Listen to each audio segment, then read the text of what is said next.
Welcome to the Natural Tube Feeding YouTube channel. I'm Claire, a registered dietitian and tube feeding expert. I'm going to be showing you how to make this highly nutritious tube feeding recipe that is loaded with antioxidants. It's a blended root vegetable salad that is easy to prepare and doesn't require a high-powered blender. Like all the natural tube feeding recipes, it's nutrient dense and contains balanced proportions of high-quality protein, complex carbohydrates, and healthy fats. If you're looking for more recipes, I would suggest you consider the Natural Tube Feeding Recipe Book. It contains 20 recipes, all of which are designed to be highly nutritious, visually appealing, and the perfect texture for tube feeding. It's an ebook, so all you have to do is go to my website, naturaltubefeeding.com, and look under the Recipe tab. The book provides guidance on blending, getting the perfect texture, time-saving tips, food safety, and how to tube feed blended food. Also, each recipe shows the nutritional content per serving so that you don't have to wonder if you're getting enough nutrition. Since it's an ebook, it comes instantly by email. All you have to do is tap or click the link to view the book on any computer, phone, or tablet. Or if you'd like a printed copy, you can print it out on your home printer. Now let's get back to the recipe. As you can probably tell by now, the vibrant color of this blend is from beets. Beets are a great source of antioxidants due to their red pigment. This recipe only calls for half a cup of beets, but as you can see, that's enough to create a very bright pinky red color. If you're concerned about staining either clothing or the tube, you may want to substitute another root vegetable instead of beets. Parsnips or turnip could work, or you could use yellow or orange beets if you can find them. One of the reasons that I love this recipe is that it's technically a salad.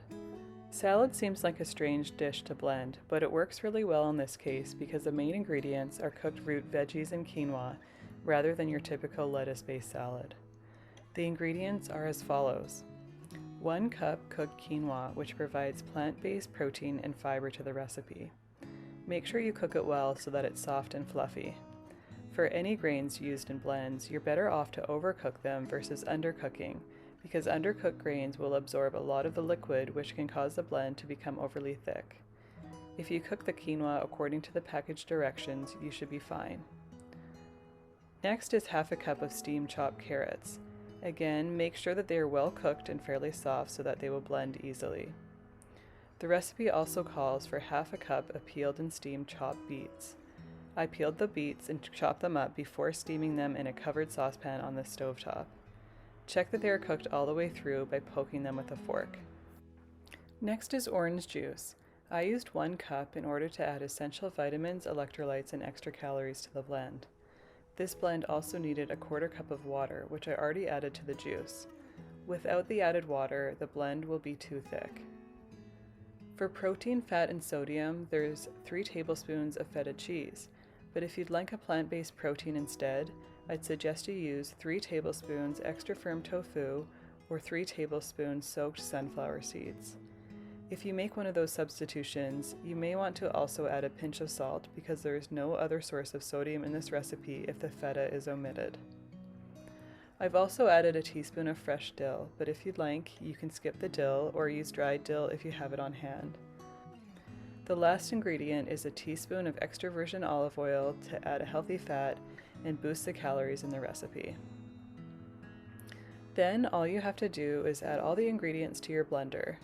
Since all of these ingredients are relatively soft, you shouldn't need to have an expensive high-powered blender to create a smooth blend. I recommend that regardless of your type of blender, blend for at least a minute, perhaps even longer if your blender is weaker. That's the best way to ensure you get a smooth texture. And if needed, you can strain the blend through a wire mesh strainer to remove any lumps, by syringe or by pump infusion. This recipe makes about 530 milliliters in volume and provides approximately 560 calories and 18 grams of protein. If you want all the details of the nutritional analysis and the ingredient list and recipe steps, please follow the link to my blog in the description box below. Thank you so much for watching.